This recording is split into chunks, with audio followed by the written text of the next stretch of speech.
Good afternoon to all of you, and welcome to today's function, which is essentially being organized under the auspices of the National Education Day. As you're all aware, National Education Day is celebrated across the country every year on 11th of November to commemorate the birth anniversary of India's first education minister, Maulana Abul Kalam Azad. He served the country as education minister from 1947 to 1958. Every year at IIT Bombay, we celebrate the National Education Day by organizing talks by renowned speakers, as well as conferring the IIT Bombay Research Awards to the recipients. This year, we are indeed honored to have Dr. R.A. Mashelkar, one of India's most eminent scientists, as the chief guest. He will be addressing all shortly, and we eagerly look forward to his speech. Further, during this event, we will also confer the IRCC Research Awards to the award recipients. The names of the award winners were announced a few days ago, and we had the presentations by all the award winners on 1st and 2nd November. The award winners will be conferred their respective awards shortly. I now request Professor Subhashish Chaudhary, Director IIT Bombay, to kindly welcome the chief guest and address the audience. Professor Chaudhary. Dr.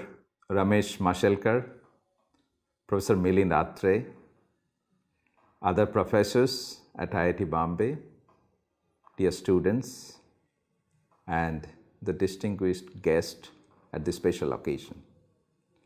Today, we assemble to celebrate the National Education Day, which is of course this year a special moment under the Azadi Ka Amrit Mahotsav.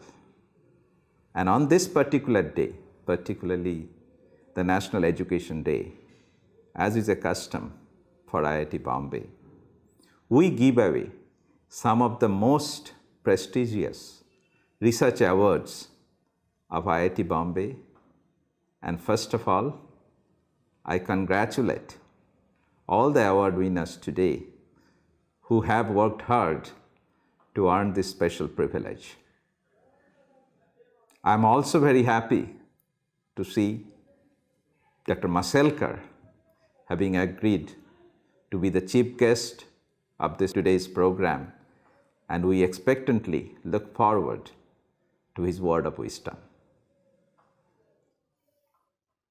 Dear colleagues, as you may be knowing, the last 1.5 years has been a tough journey, not only for the nation, but of course also for IIT Bombay. We are still going through the pandemic, and we hope that it cools down and the normalcy returns as soon as possible. Because as still today, our classes are online and our students are missing out from the experience of being in this beautiful campus. At the formative phase, being in such a campus, talking to their own friends, building their peer group is also a part of the process that defines the characters of true IIT Bombayites. And I hope very soon we are able to open up our campus to all the students. The process has begun, and we plan to invite all our students, except possibly the first year batch, to be in the campus by the end of the year. But having said that, I must also say that we have already recalled all our researchers, particularly the PhD students, the master students who are doing their projects, and the BTech and MTech students, also dual degree program students, who are in their final years, to be in the campus. And as of now, we have nearly 6,000 such students in the campus working towards their research.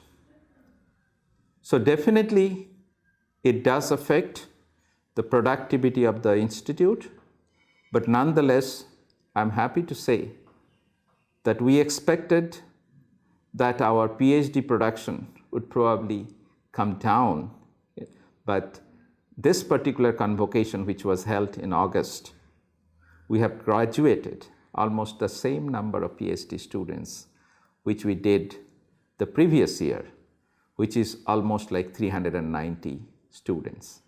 And we hope that this number should go up as we delve more into the research.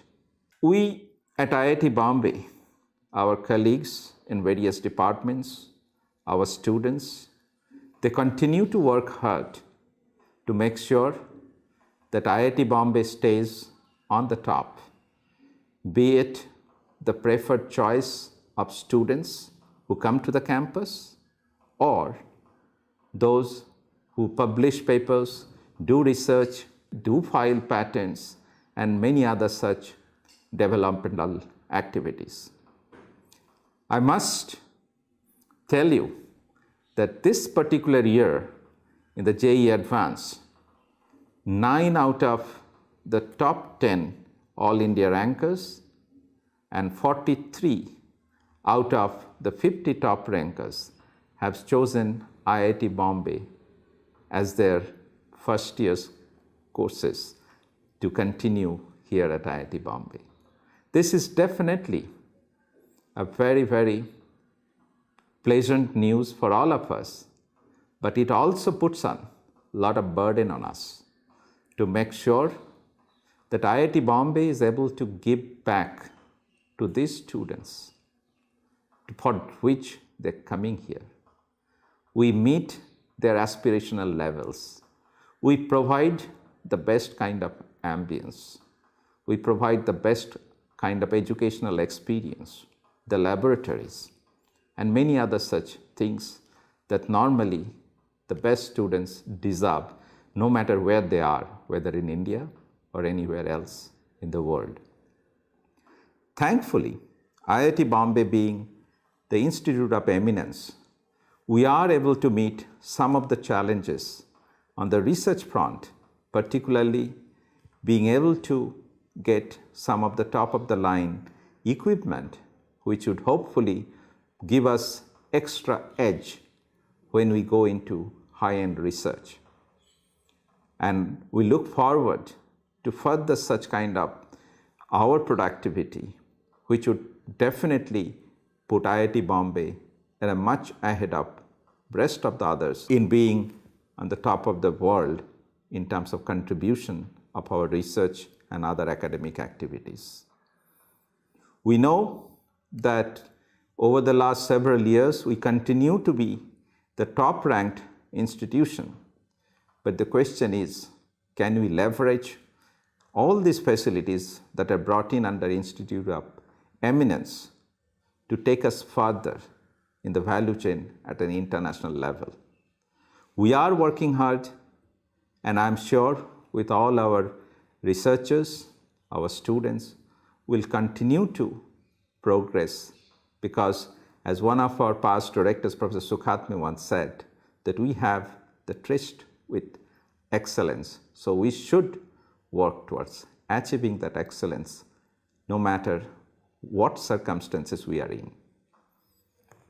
There have been a tremendous growth at IIT Bombay over the last 1 decade or so, setting up many academic programs, many facilities in the campus, and I'm happy to say that there are several new academic programs which have started over the last couple of years, as well as some of them are going to come very soon as they have been approved by the Senate. Some of them include quite a center for digital health, which is a funding support from our alumnus. And through this, we would like to possibly set up India's first kind of a program where IIT Bombay will be working along with the medical professionals, the hospitals, and other places to work towards defining to what is good for India's health services, particularly on the digital side, We have been working with Ayushman Bharat and many other such opportunities that would probably leverage the program that we are going to start here. We have also started a new program which would be on Master of Engineering, Master of, I think it's called MEng, and this is meant for those people who are working, and for them it will be in the area of entrepreneurship development. I hope that our outreach program will help in creating a lot better entrepreneurial ecosystem in the country. The other center that we have started in very recent time is C-Minds, Center for Machine Intelligence and Data Science. This is something that we hope will very quickly progress to help the country as well as IIT Bombay to develop programs and training in data science areas, which is probably very much needed in improving the corresponding the industry that we have in a country, because this is one technology that needs quick absorption by our industry. I'm happy to also say that beyond all this dedicated and very specific area, domain-specific center, we also have a new center which is called Center for Liberal Education, which has been set up, and this is supposed to provide an undergraduate program on liberal STEM education. So this is going to start their program from the forthcoming academic year, and I wish this particular program all the success, because this is here the student can choose what they want to study, and that's not what we the professors want them to study.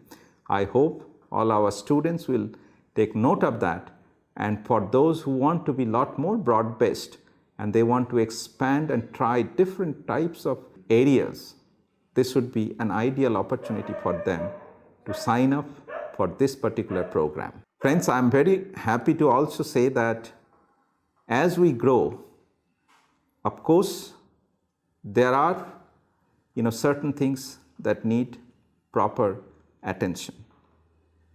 We all know that our growth has been too fast and infrastructural development has not been catching up. There have been also shortage of funds, and we are not able to actually build what is required. Our students definitely deserve better accommodation, because right now most of them are paired up because we don't simply have that much of accommodation in the campus. We need more residential apartments in the campus, and also the academic area, which has been stagnating, and since it's almost 60 years the inception, some of them are distressed. So we need a lot of improvement on this. And the reason I said that, I'm very happy because our alumni group have come forward, and together they have taken the responsibility that they will rebuild Hostel 8 and Hostel 7 area, which in principle could house something like 1,000 students. And I hope that they are able to get the support from many alumni all over the world and are able to actually build that infrastructure, which is very, very essential for us.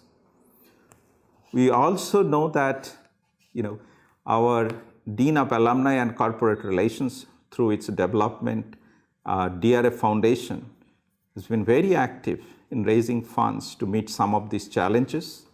Last year, they generated about 77 crores, and most of it came from various CSR, various public donations, and we appreciate their help very much.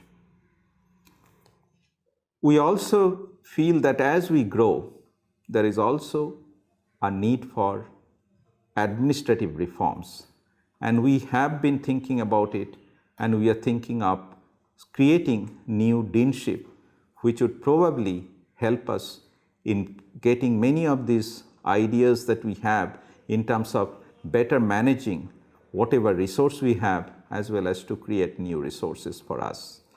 I hope very soon we'll be able to come up with a proposal and to get it approved by our Board of Governors.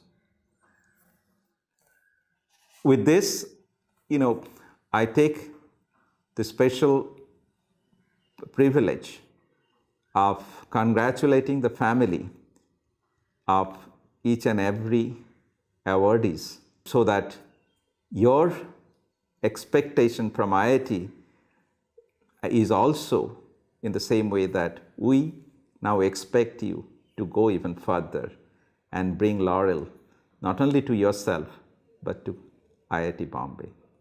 Thank you, Professor Chaudhary. I now request Professor Milind Atre, Dean R&D, to present the Research Excellence Awards. Good afternoon.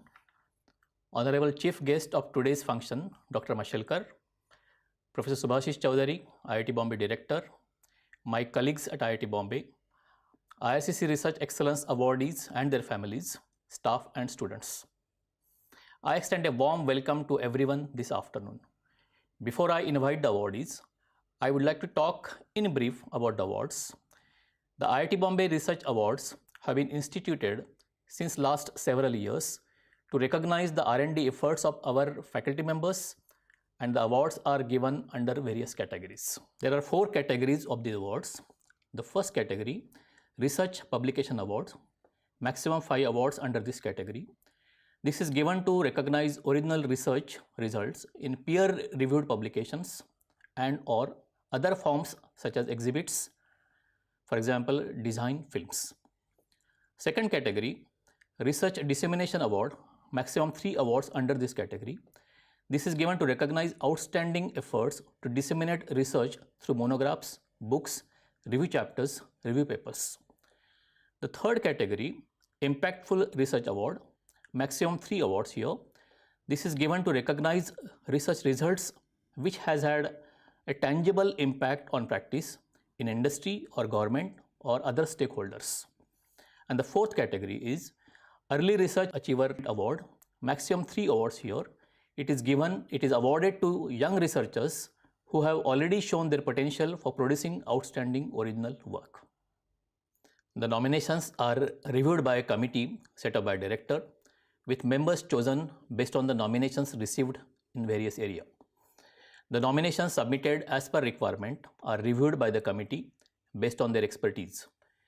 In some cases, opinion of domain expert is sought.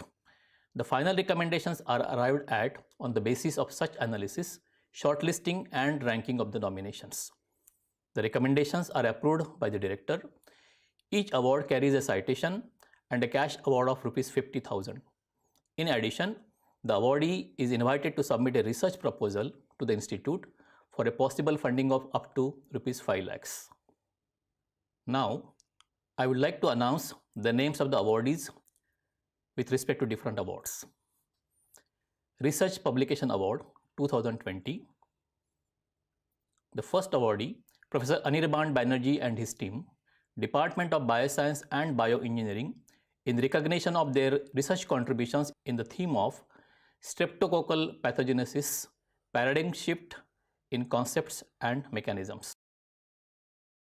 Second award, Professor Anurag Garg and his team, Department of Environmental Science and Engineering, in recognition of their research contributions in the theme of recovery of value-added materials and sewage sludge and their applications. The third award, Professor Devabrata Maiti and his team, Department of Chemistry, in recognition of their research contributions in the theme of remote CH parafunctionalization using transition metal catalyst. The fourth award, Professor Nagendra Velega and his team, Department of Civil Engineering, in recognition of their research contributions in the theme of human factors in intelligent transportation system, ITS. The fifth awardee, Professor Sandeep K. Saha and his team, Department of Mechanical Engineering, in recognition of their research contributions in the theme of encapsulated phase change material based latent heat thermal energy storage for medium temperature solar thermal applications. The second category of award, Impactful Research Award 2020.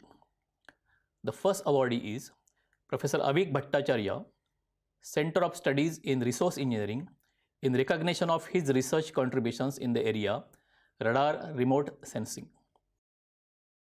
Second awardee is Professor Ruchi Anand, Department of Chemistry, in recognition of her research contribution in the area strategies to control drug resistance.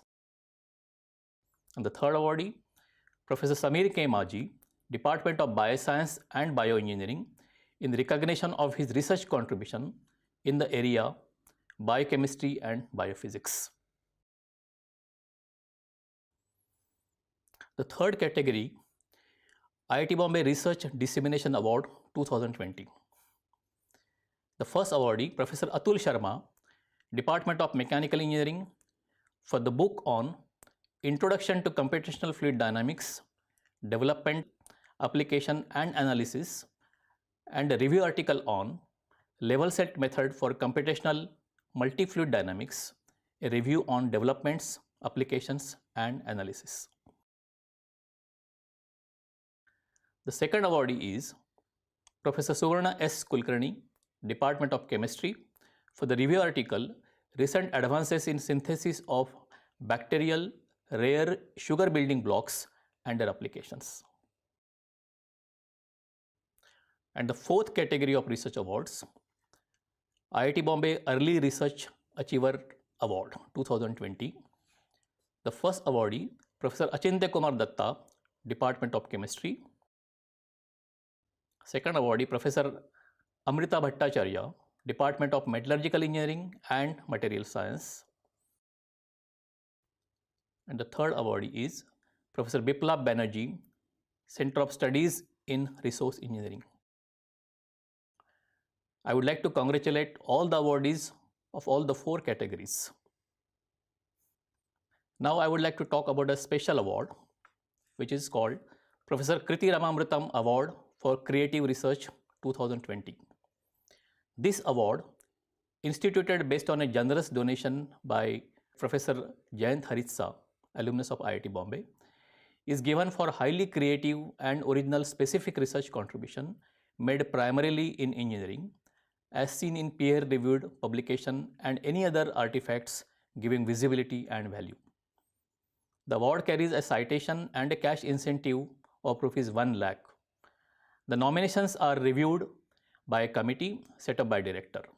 The nominations are reviewed and opinions of external experts working in the domain as that of the nominees are obtained. Based on the detailed review and analysis, the awardee is finalized. IIT Bombay confers the Professor Kriti Ramamritam Award for Creative Research 2020 on Professor Abir Dey, Department of Computer Science and Engineering, in recognition of his significant research contribution in the area of subset selection and representation in machine learning. Congratulations, Professor Abir Dey, for this award. Thank you, Professor Milind Atre. I now request our director, Professor Subhashish Chaudhary, to introduce our chief guest, Dr. R.A. Mashelkar. Now it's my privilege to introduce you to our very, very distinguished chief guest for today's program. I think in campus like IIT Bombay, Dr. Mashelkar doesn't need any introduction. He is so well known that everybody probably knows him by just saying it's Dr. Mashelkar. But nonetheless, it's my pleasant duty to introduce you, and I must say that, I'm using a very, doing it very briefly because the actual write-up is too long, okay? So let me say that Dr. Raghunath Anand Mashelkar, also known as Ramesh Mashelkar, is the former Director General of CSIR. He was also the President of Indian National Science Academy during the year 2004 and 6. He was the president of Institution of Chemical Engineers in 2007 and also was the president of Global Research Alliance 2007 to 2018. He was also the first chairperson of the Academy of Scientific and Innovative Research, that is ACSIR. He is a fellow of the Royal Society, fellow of the Royal Academy of Engineering, foreign associates of US National Academy of Engineering, and the US National Academy of Sciences. Dr. Mashelkar studied at University of Bombay's University Department of Chemical Technology, now known as the Institute of Chemical Technology, where he obtained his BE degree in Chemical Engineering in 1966 and PhD degree in 1969. He currently serves as the Chancellor of the same institute. He has been Sir Louis Matheson Distinguished Professor at Monash University during 2007 to 2019. He has been on the board of directors of several companies such as Reliance Industries Limited, Tata Motors, Hindustan Unilever, Thermax, Piramal Group, KPIT Technologies, and many others. Dr. Mashelkar has received several awards and is a member of numerous scientific bodies and committees. So far, 42 universities from around the world have honored him with honorary doctorates, which includes universities of London, Salford, Pretoria, Wisconsin, Swinburne, Monash, and Delhi. He received Padma Shri in 1991, Padma Bhushan in 2000, Padma Vibhushan in 2014, and he has been elected to almost all the prestigious academies of the world. So without much ado, I request Dr. Mashelkar to enlighten us with his chief guest speech. Thank you. Let me extend a very warm welcome to you all on this National Education Day. I want to thank my friend Subhashish, our esteemed director, for giving me this opportunity to share some of my thoughts today. I want to congratulate in advance all the winners of the awards for excellence in research. I hope you will continue to climb higher and higher ladders of excellence, scale new heights, and do Indian science proud. What I'm going to do is to share some lessons from my own journey in doing science in India, as well as leading science in India. As you know, all my research from 1976 has been in India. And also I've had the fortune of leading first National Chemical Laboratory and then Council of Scientific Industrial Research with 40 laboratories. So what I would like to do is, what is it? Not that what I've done, but what are the lessons that I've learned? And I hope some of these lessons will be of interest to you. I remember in 1998 was a very special year for me. I became Fellow of Royal Society, which is considered, after Nobel Prize, there are 2 or 3 accolades that are considered as most prestigious, and this is one of them. And you can see in this picture, the Nobel laureate Aaron Klug was then the president, admitting me to the fellowship, and then my signing in the book. By the way, this book is very interesting. On page 9, you have Isaac Newton's signature. And we are all allowed to look at one signature, and most of us look at that page 9, and it is looked at so many times. It's absolutely incredible. I also want to say that in last 360 years, There are only 3 Indian engineering scientists from India who have been elected to FRS. One is my guru, Professor M.M. Sharma. Second is Professor Rodam Narasimha, who unfortunately is no more, and third is myself. And I do hope that among the listeners, the students, some of you will be having the privilege of signing in the same book that I did. 1998 was also special for me because in terms of innovation, one of the topmost accolades is the J.R.D. Tata Corporate Leadership Award. And again, I'm proud that I was the only scientist elected in 3 decades. This is reserved for businessmen, by the way.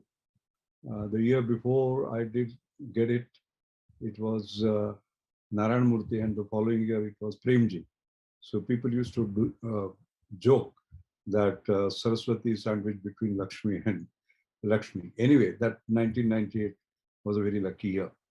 But the journey actually to reach those milestones started in 1976 when I returned from UK, where I was doing research in rheology and non-Newtonian fluid mechanics, to come and join National Chemical Laboratory. And my mandate was to set up a new polymer science and engineering division.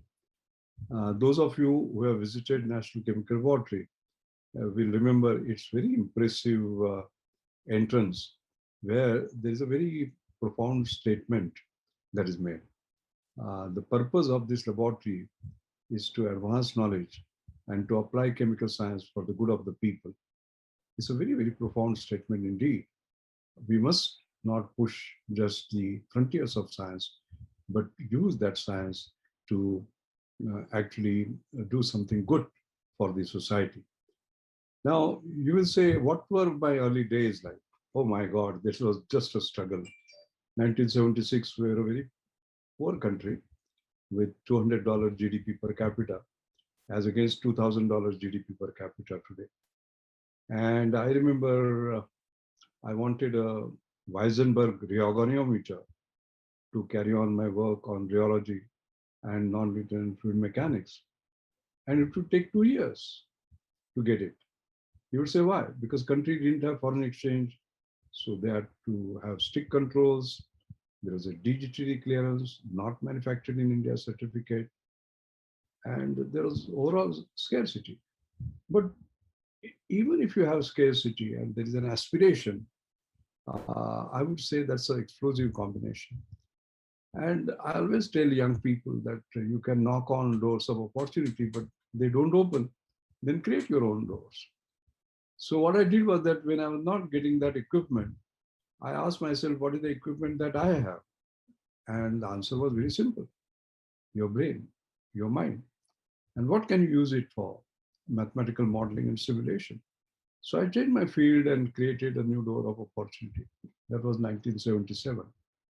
And I'm very happy to say that just within 5 years, and it takes minimum 5 years, I got the SS Bhatnagar Prize. I'm receiving this from late Rajiv Gandhi in 82. I think the point I want to make is that don't be browbeaten by the fact that I don't have this, don't have that. You have to find your own paths. And had I just waited for that Weisenberg rheogonimeter, this moment would not have come. The lessons that I learned, and I will go through some of them for you, some of them may be useful. I think the first is, it is not the size of the budget. It's the size of the idea that matters and not the size of the budget. And scarcity combined with high aspiration can be an explosive combination, like I said earlier. And there are other lessons that I'll come to. First, let me focus on the first one. Now, I remember I became director of NCL, National Chemical Laboratory. And this is the first day after assuming the directorship of NCL. You know, this auditorium, some of you might have seen, has a capacity of 540 but we had more than 1,200 people, I mean, packed in that auditorium, thinking about what the new director is going to say. And I still remember saying that we should not be National Chemical Laboratory. We should be International Chemical. That should be our approach. Now, why did I say that? Because, 1989, it was an era of import substitution.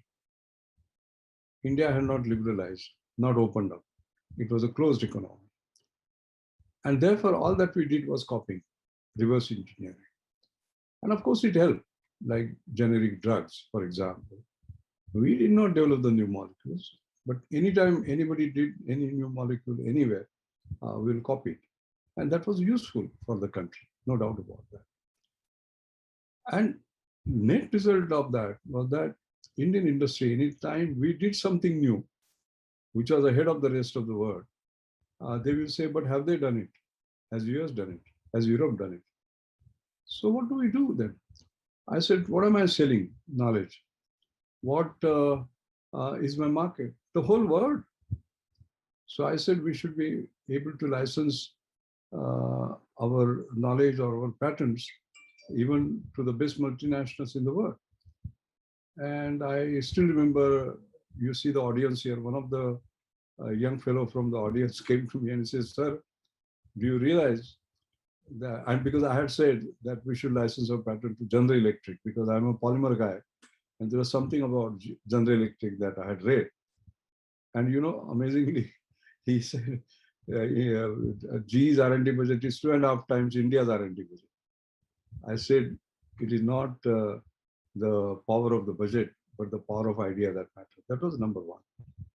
Number two, you cannot believe it, but in 39 years, 1989, NCL was 39 years, there was not a single US patent. The patenting culture didn't exist.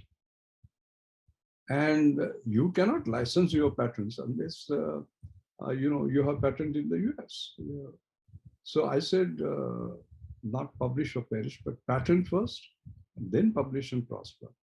And that culture, I'm sorry to say, has taken some time in India. But anyway, we were the early starters.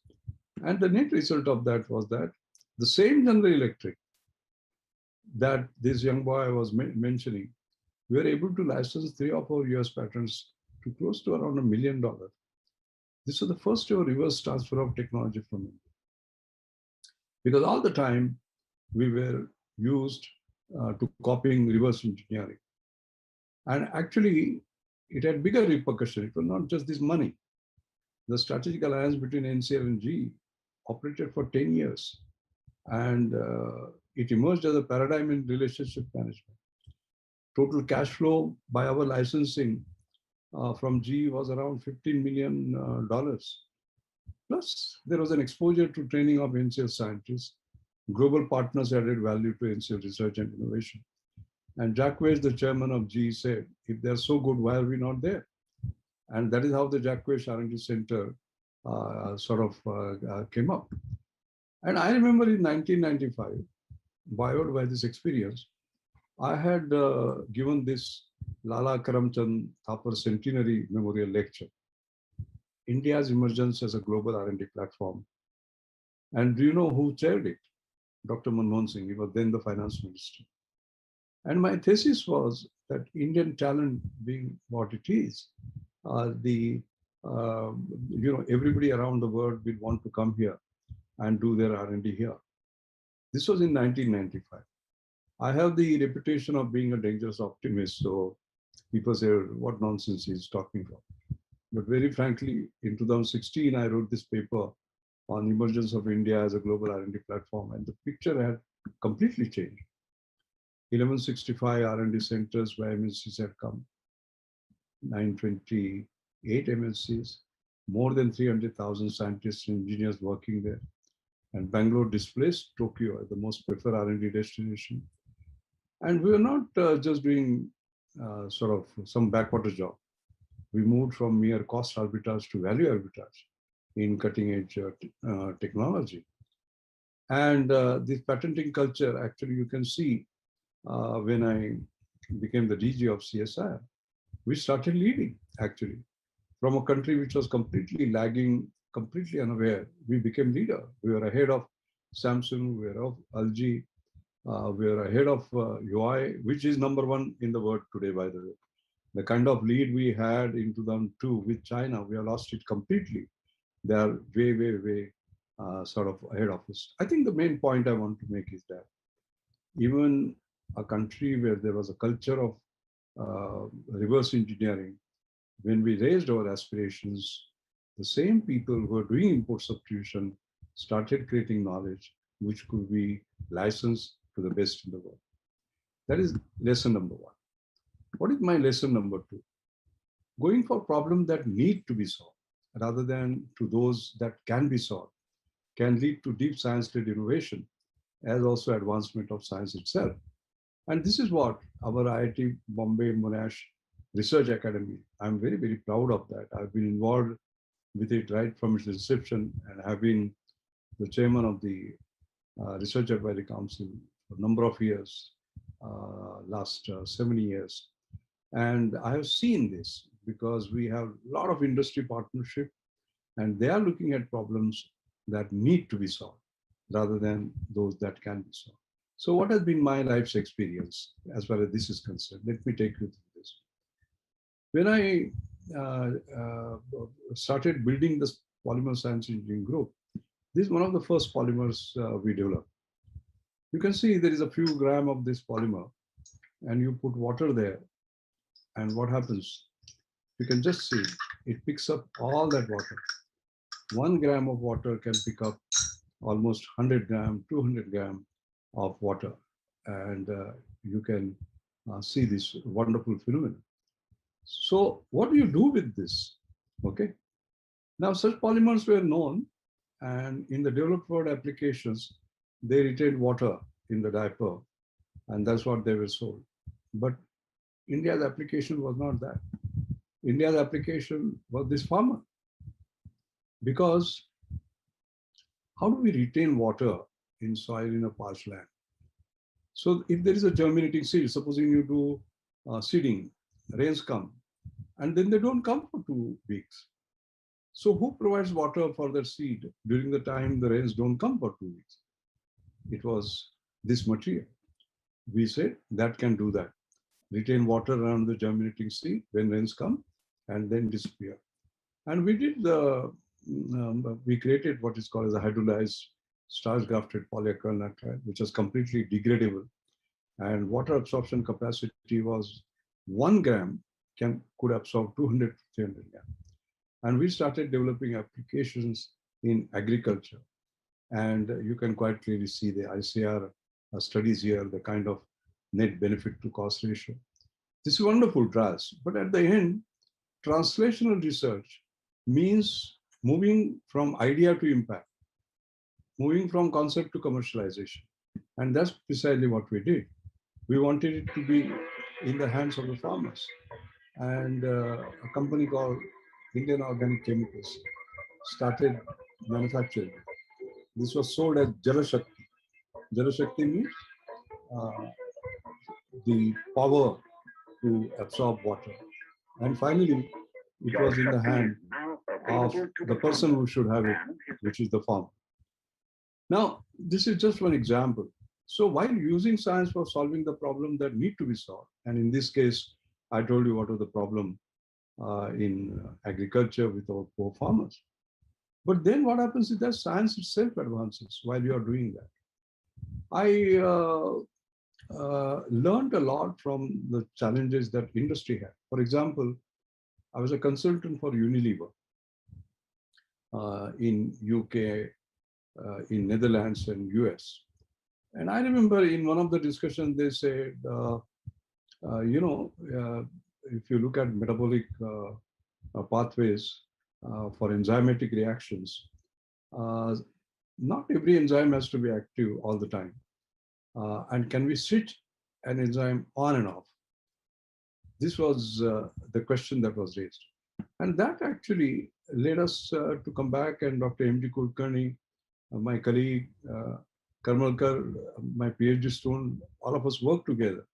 And we created by how a synthetic enzyme, for example, biomimetic switching hydrogels. You switch pH, you switch light, and you could do this. I don't have time to go through that, but those of you who are interested, you can read this paper in Proceedings of Our Society, and you can see by turning UV off and on, this is off, this is on, this is off, this is on. You could actually create what they were asking for. And not only that, by switching pH from acidic to alkaline to acidic to alkaline, you could see the switch.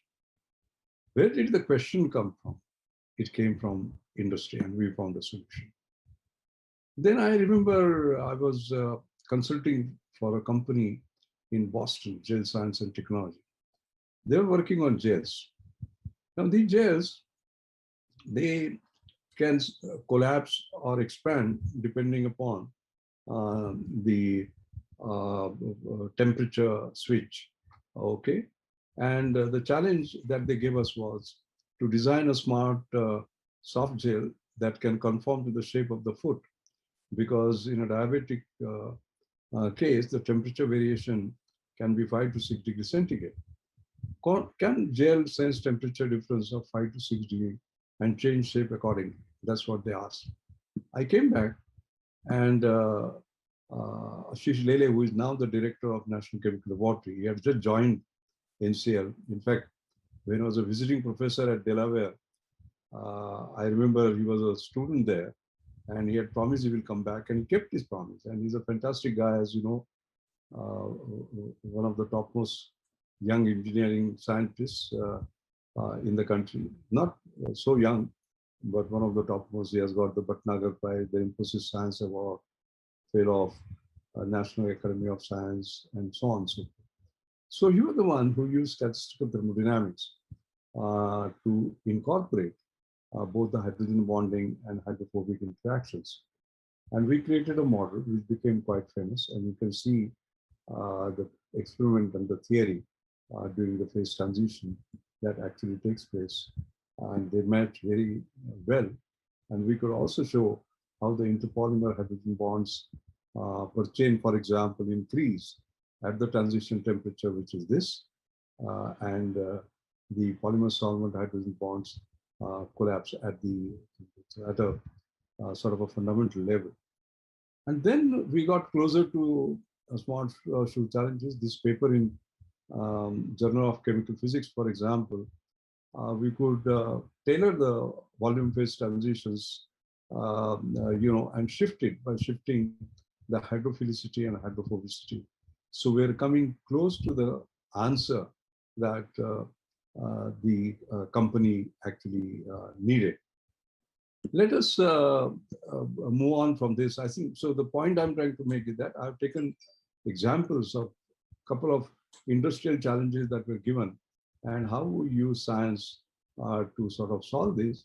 And not only that, science advanced and there was a benefit to them also. The third point I want to emphasize, and particularly in India, that is very important.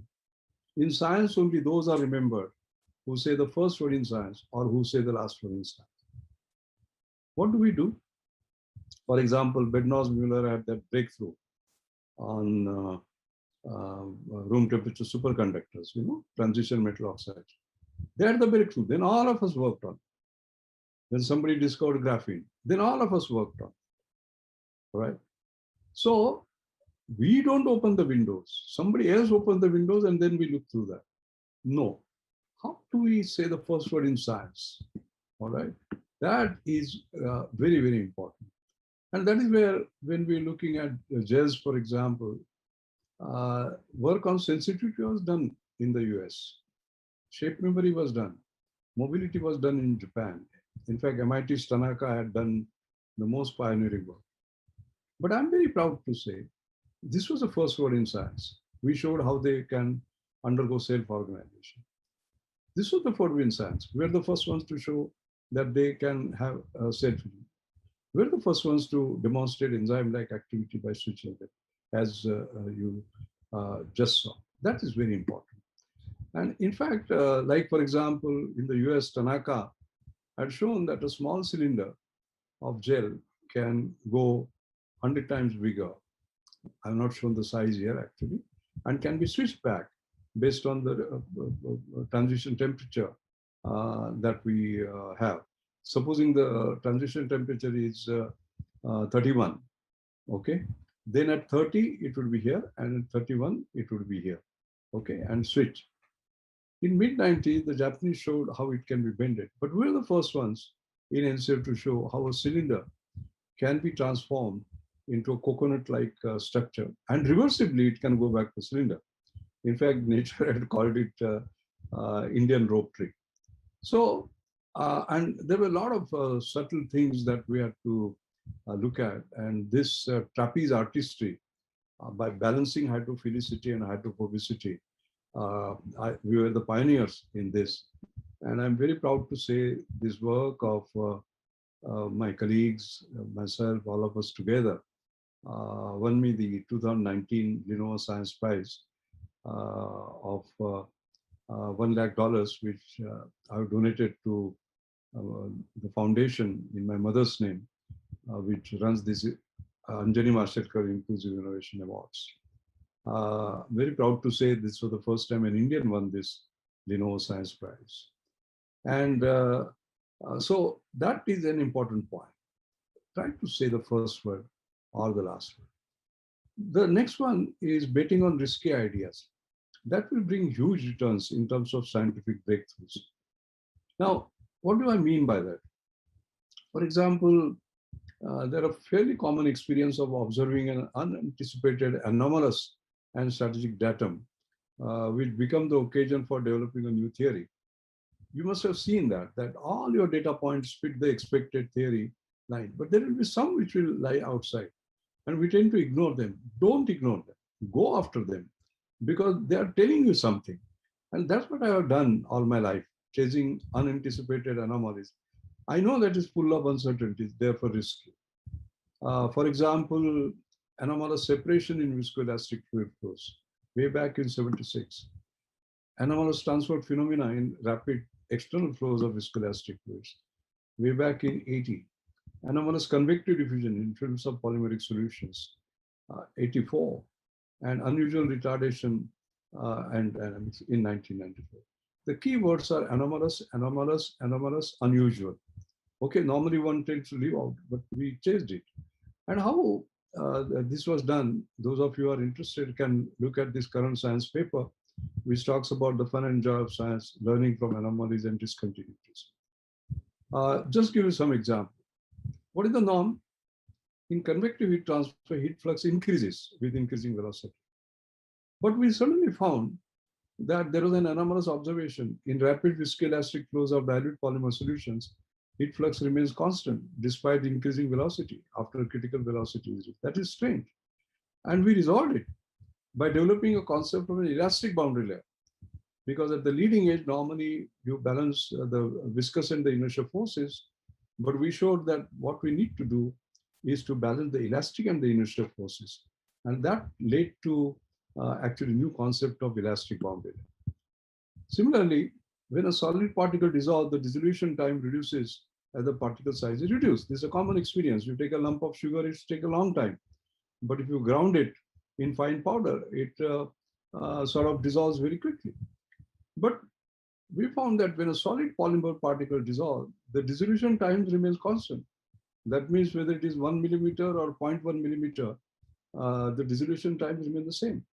And we resolved that by showing that there is a critical role of rotation dynamics, because these long chain macromolecules, they are entangled, and there is a snake-like movement that these molecules make, and that becomes the controlling parameter. And we had this particular paper. And one more example, this is very surprising. You take a polyacrylamide solution, push it through a sintered disc, for example, you get a fiber, okay? And that fiber can't be redissolved.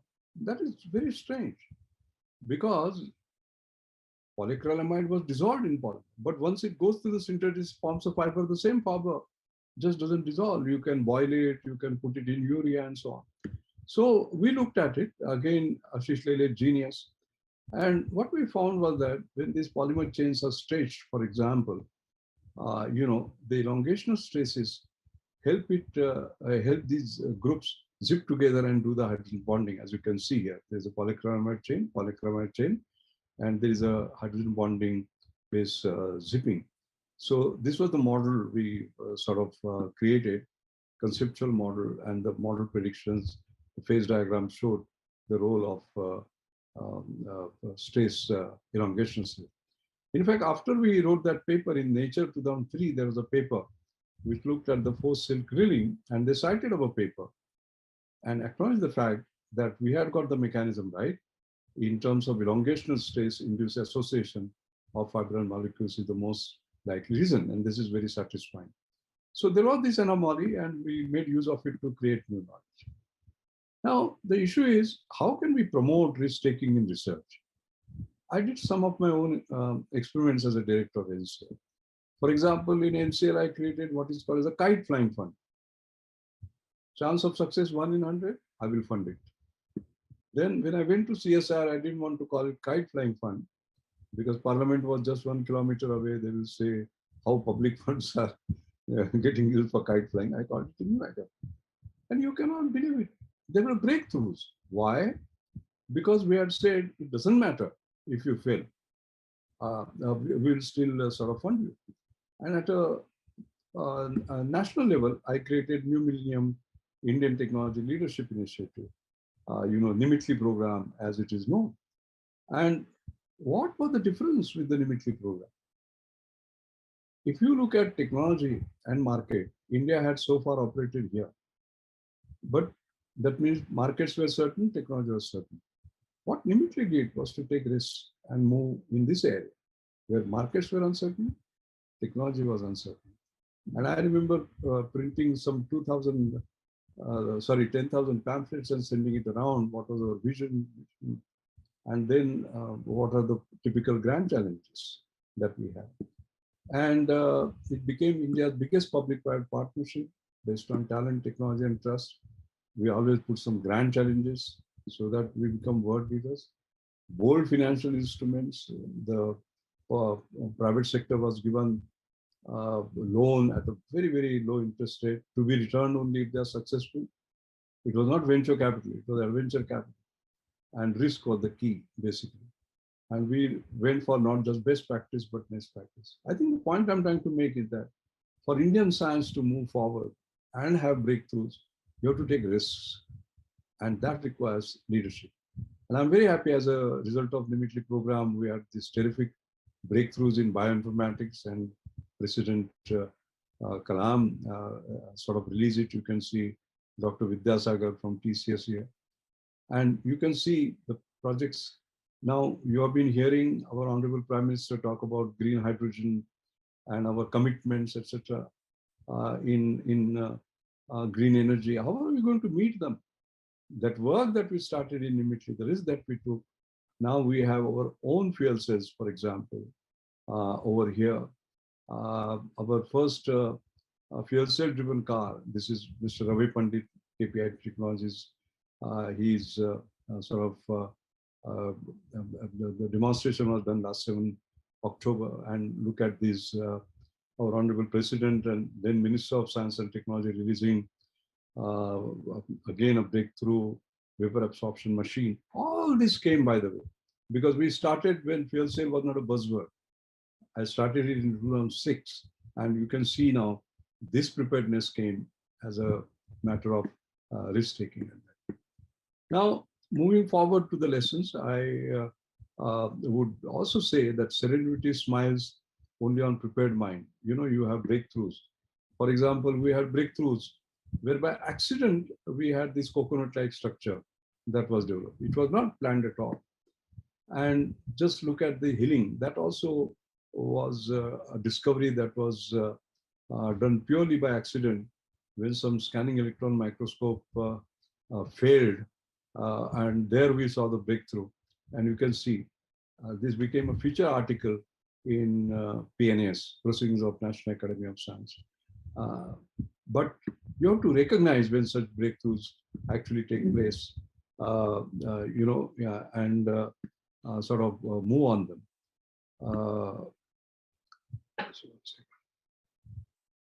Now, moving to the lessons, I come to the last one now.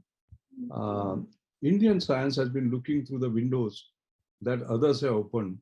It is time that it opens windows through which the world of science will look. I think that is extremely important. Like, for example, we were doing the tailoring of the volume phase transition. It led to a breakthrough, and we created this acrylyl 6-aminocaproic acid as a molecule. And when it came to healing, by the way, we had different number of methylene groups, 1, 3, 5, 7, 10. It's only 5, which is acrylyl 6-aminocaproic acid, which did the healing. And that turned out to be a magic molecule. This magic of A6-ACA was used in area that would have never imagined, like University of California, San Diego. They looked at it and used it for interfacial engineering to promote cell adhesion. And cells adhere and spread the best when A6-ACA is used, or the matrix hydrolyzed mediated cell adhesion, for example.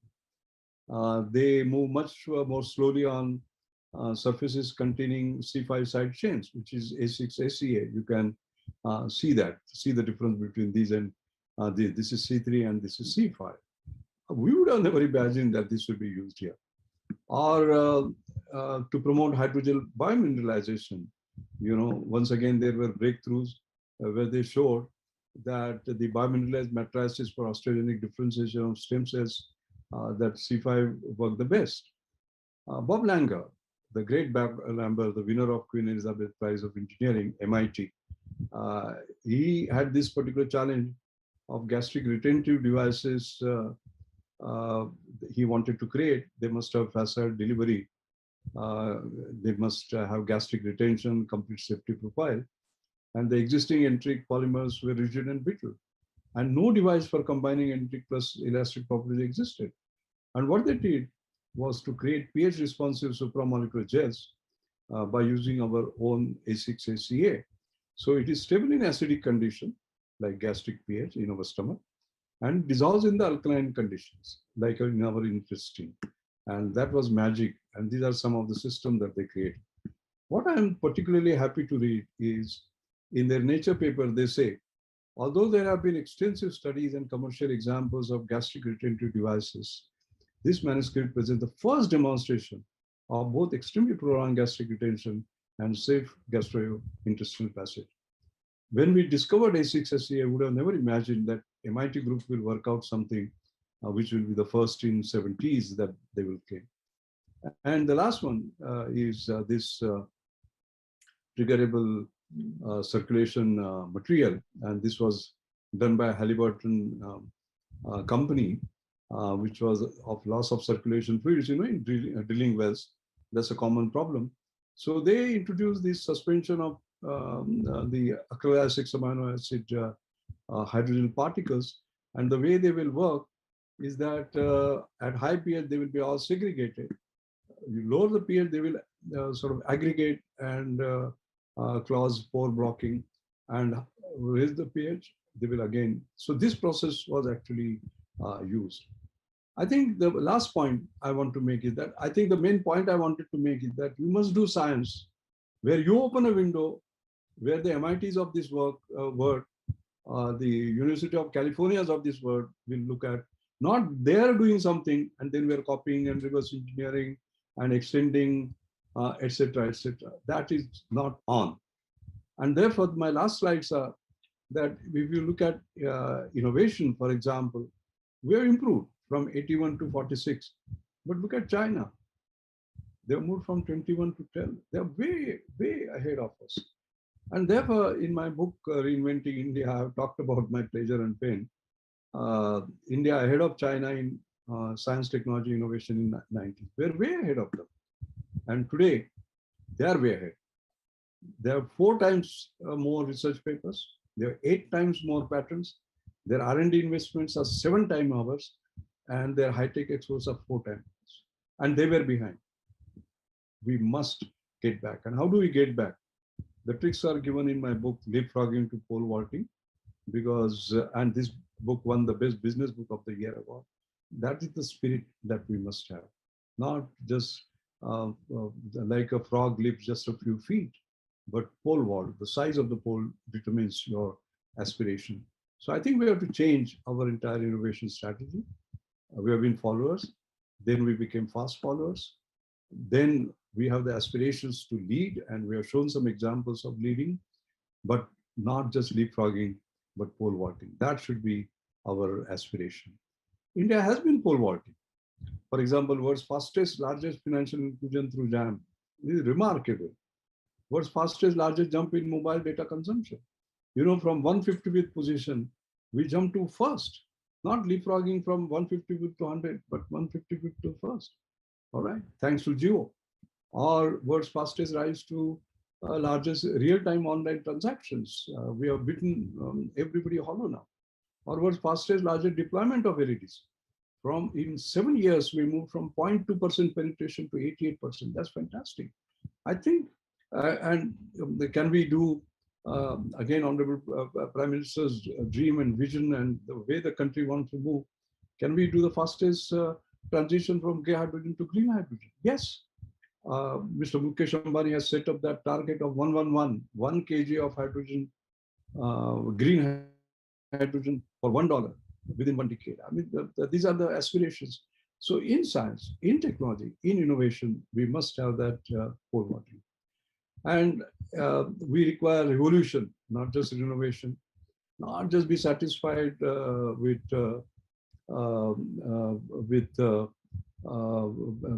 new to the world. We have to be not just new to India. Unprecedented cost performance, entirely new products and services, and go for next practice, not just don't copy the best practice of others.